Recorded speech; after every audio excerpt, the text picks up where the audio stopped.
برضا الله تعالى وإلى حضرة النبي المصطفى محمد صلى الله عليه وسلم شيء لله لهم الفاتحة. الرحمن الرحيم مالك يوم الدين إياك نستعين واهدنا الصراط المستقيم صراط الذين أنعمت عليهم غير المغضوب عليهم ولا الضالين. السلام عليكم ورحمة الله وبركاته. بسم الله الرحمن الرحيم. إن الحمد لله نحمده ونستعينه ونستغفره ونعوذ بالله من شرور أنفسنا ومن سيئات أعمالنا. من يهد الله فلا مضل له ومن يضلل فلا هادي له. أشهد أن لا إله إلا الله وحده لا شريك له وأشهد أن محمدا عبده ورسوله لا نبي بعده. اللهم صل وسلم وبارك على سيدنا محمد وعلى آله وأصحابه أجمعين.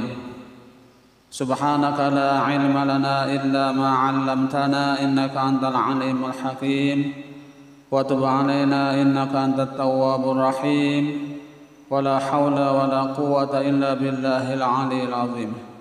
رب اشرح لي صدري ويسر لي أمري واحلل عقدة من لساني يفقه قولي. أما بعد. Hadirin jamaah salat maghrib Masjid Al-Jihad yang dimuliakan Allah.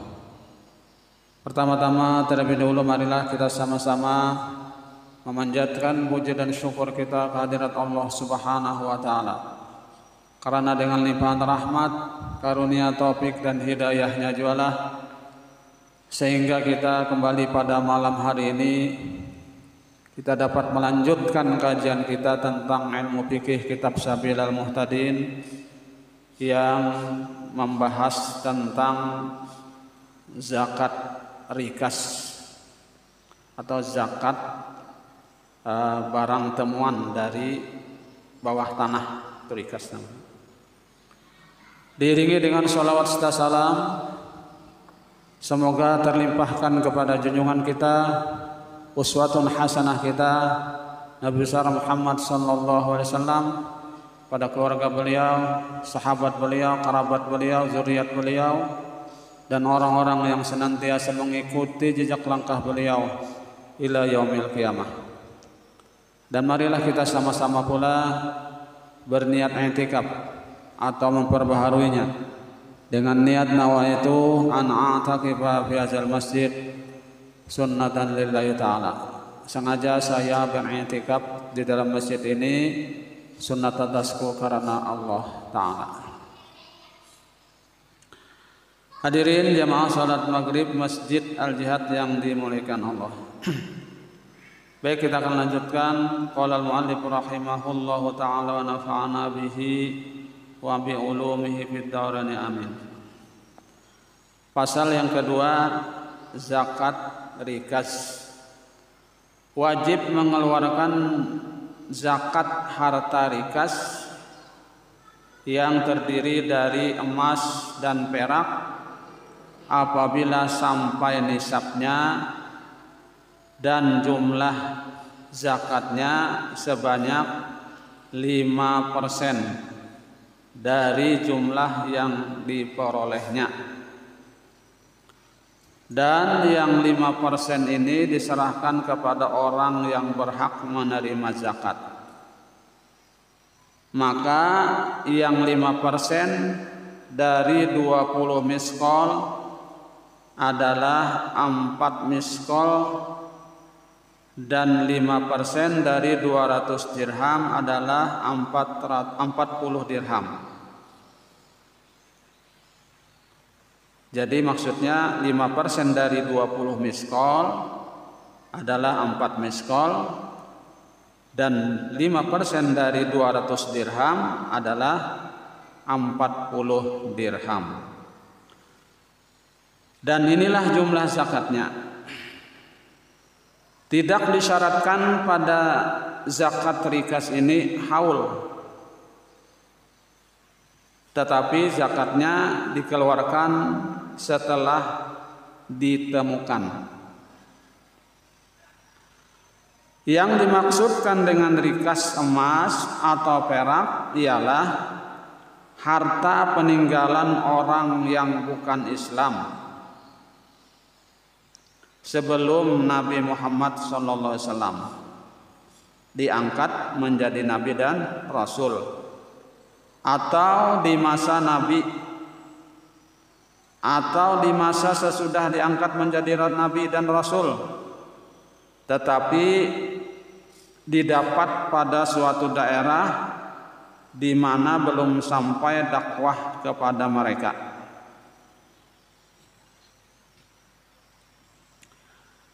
Dan tidak disyaratkan mengetahui dengan pasti bahwa benda adalah peninggalan mereka.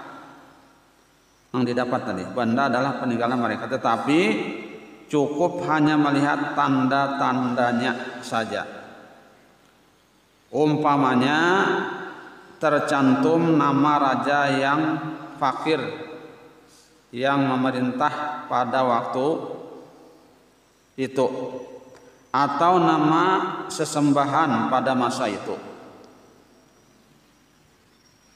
Dan kalau peninggalan itu ditemukan di tanah yang belum pernah dimiliki orang, atau pada tanah garapan orang, atau pada kuburan orang jahiliyah, atau di bekas reruntuhan kota dan tempat kediaman mereka, maka yang memilikinya adalah yang memperolehnya. Jadi siapa aja yang memperoleh harta itu tadi, atau rikas kita, harta temuan di dalam tanah, ya kah? Tapi dengan syarat tanahnya itu kadada yang punya, kadada yang memilikinya, tanah di misalnya di hutan belantara atau di bekas reruntuhan kota, ya kah? Kota sudah runtuh, ditemukan situ rikas dari barang emas patakan, kalau kita tuh harta ujar orang ini harta karun saja, ya kah? Harta karun. Kita dapat misalnya nang kayak bongkahan kepala sapi, dia nggak siapa tahu. Nah itu siapa yang menemukan, dialah ampunnya, selama tanah itu tadi tidak ada pemiliknya.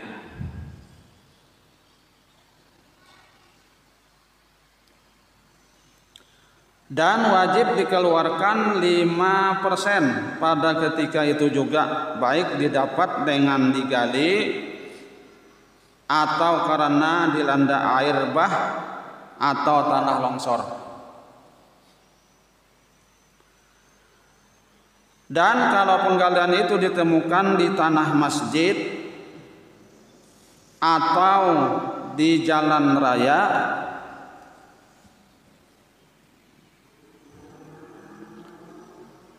atau di jalan raya adalah, dan peninggalan orang Islam dengan adanya tanda umpamanya tertulis ayat Al-Quran atau nama raja Islam, atau diketahui pemiliknya,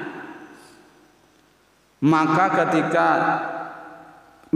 ketiga contoh harta itu adalah milik dari pemiliknya, maka wajib diberitahukan kepadanya.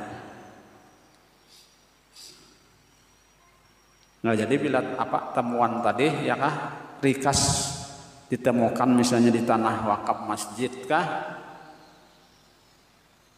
atau misalnya ada tertulis situ nama raja atau nama siapa misalnya,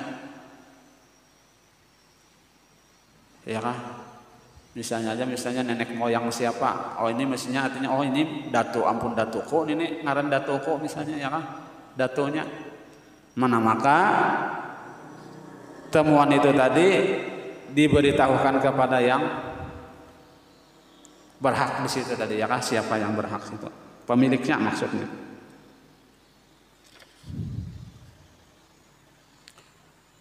Kalau sesudah diberitahukan atau diumumkan belum juga diketahui dengan pasti pemiliknya, dalam ketiga contoh di atas maka harta yang didapat tadi dinamakan luqotoh atau harta dapatan atau harta temuan model di jalan yang insya Allah hukumnya akan diterangkan kemudian. Ya kan, apa? Hukumnya akan diterangkan kemudian. Sama aja kitanya kita misalnya di jalan menemukan dompet misalnya ya kan. Dompet itu berisi segala duit misalnya ya kan. Segala ada KTP atau SIM. Sudah jelas kan ampunnya yang itu ya kalau. Nah, lalu kita umumkan ya kan. Selama 1 tahun misalnya kita umumkan ya kan, kita beritahukan di mana-mana di media atau di WA di mana. Ternyata kadada juga yang mengaku jaga gitu jalan mengakunya kadada atau orangnya sudah kadada lagi kah? Ya kah? Nah itu kita boleh kita pakai harta temuan tadi, boleh kita manfaatkan, boleh kita pakai. Ya kah, selama harta itu tadi harta yang sifatnya tahan lama ya kah. Tetapi kalau misalnya dapat makanan misalnya kada tahan lawas kan kita simpan basinya.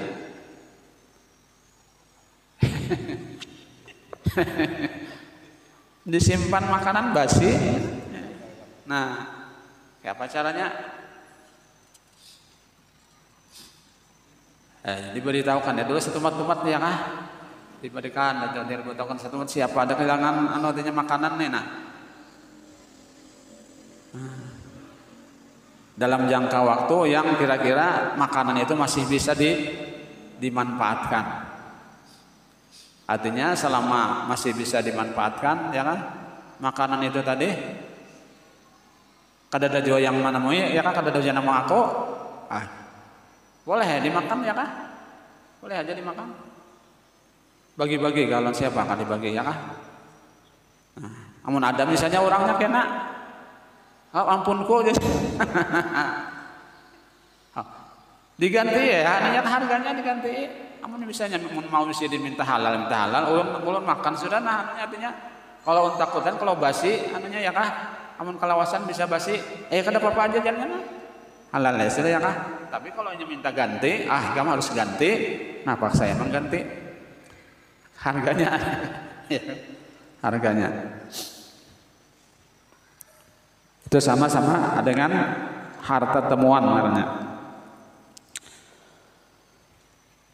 Harta peninggalan tadi wajib diumumkan kepada orang banyak selama setahun. Ya, selama setahun. Setiap pengumuman barang temuan atau luqotoh tadi yang ditemukan di tanah. Apabila sudah sampai setahun, boleh yang menemukan memakannya sekalipun pemiliknya belum ditemukan, memanfaatkannya. Ya. Boleh. Tapi selama 1 tahun tadi itu kalau barangnya itu tadi tahan lawas ya kah? Namun makanan yang kada tahan lawas kada kawa ya kah? 2-3 hari basi sudahnya. Lebih baik atau baras misalnya, baras kan tawan aja lawas. Kawa aja sampai 2-3 bulan.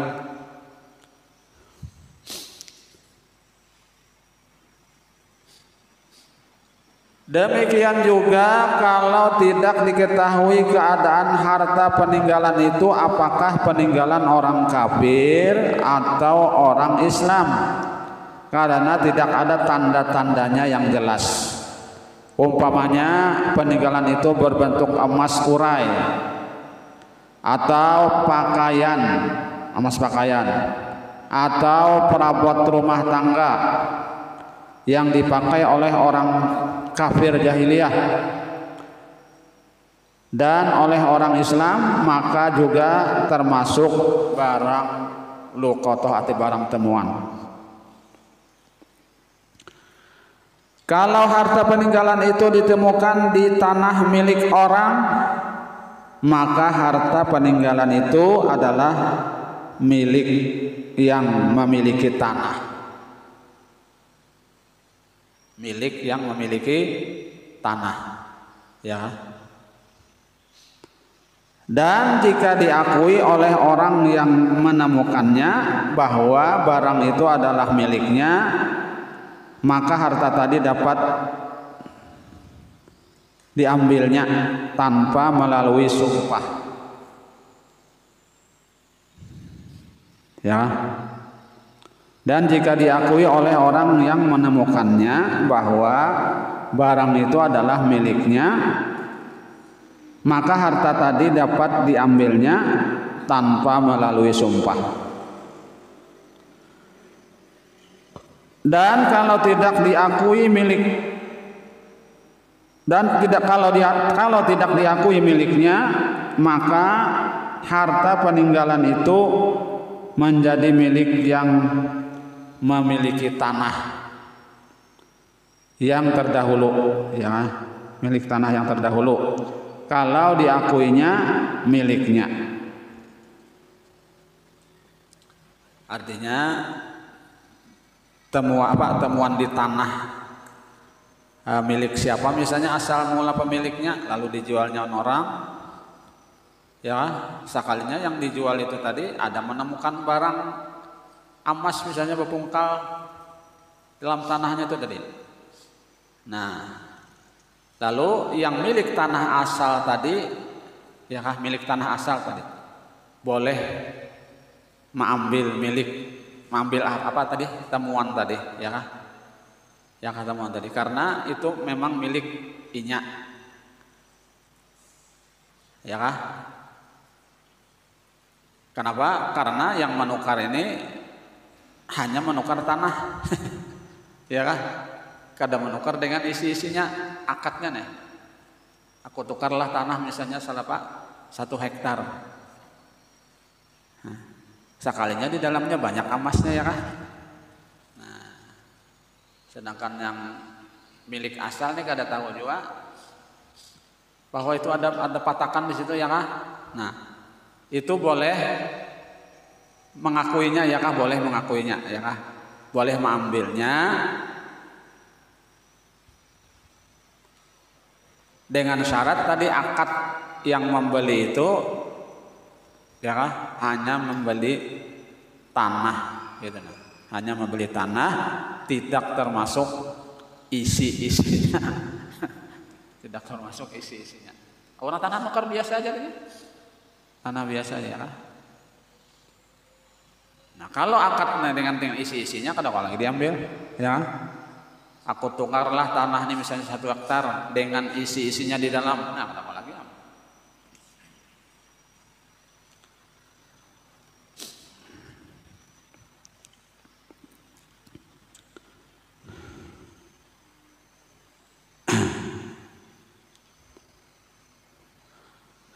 Kemudian kalau tanah yang belum dimiliki oleh seseorang kemudian dimiliki oleh seseorang, maka apa saja yang ada pada tanah menjadi miliknya, termasuk harta peninggalan yang ada di dalam tanah itu.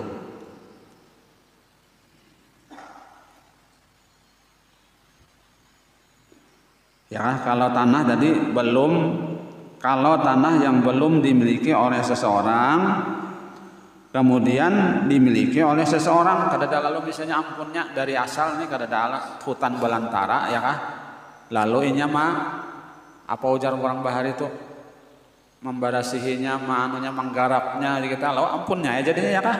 Dan memang tanah itu kadada ampunnya, kadada ampunnya tuh bang. Nah, apa aja yang di dalam situ berarti ampuninya lah apa tadi temuan tadi. Karena itu kalau tanah itu dijual tidaklah termasuk peninggalan yang ada di dalam tanah tadi, ya kan? Misalnya tanah itu dijual sedangkan di dalamnya itu ada peninggalan orang bahari rupanya. Jadi apabila dijual tidak termasuk ya kan, peninggalan yang ada di dalam tanah tadi. Artinya boleh mengambilnya asal ampun tanah. Asal ampun tanah asal ya kan, tanah pertama. Kalau ditemukan harta peninggalan di tanah si Zaid umpamanya, kemudian datang orang lain yang mengakui bahwa harta peninggalan yang didapat di tanah itu adalah miliknya, maka hendaklah dilihat. Kalau yang mengaku itu si Zaid, maka harta peninggalan itu milik Zaid, ya kan? Karena harta tanahnya itu tanah milik si Zaid. Tetapi kalau si Zaid tidak mengakuinya, maka menjadi milik orang yang dibenarkan oleh si Zaid, ya kan? Tetapi kalau si Zaid tadi tidak mengakuinya, artinya bukan ampunku ujar Zaid, maka menjadi milik orang yang dibenarkan oleh si Zaid. Artinya siapa yang mengaku tadi, bujurnya ampunnya si Zaid. Nah, berarti ampuninya. Kalau datang dua orang yang mengakui, yang satu sebagai penjual tanah itu dan yang satu lagi sebagai pembeli tanah itu, atau salah seorang sebagai penyewa dan yang satunya sebagai yang menyewakan, atau yang satu sebagai peminjam dan yang satu lagi sebagai orang yang meminjamkan, dan masing-masing pihak mengaku bahwa harta peninggalan itu miliknya dan ia yang menanamnya. Dan kalau masing-masing pihak mengatakan bahwa ia menanamnya sebelum keluar pemiliknya terhadap tanah itu, maka dibenarkan orang yang menyewa dan orang yang meminjam.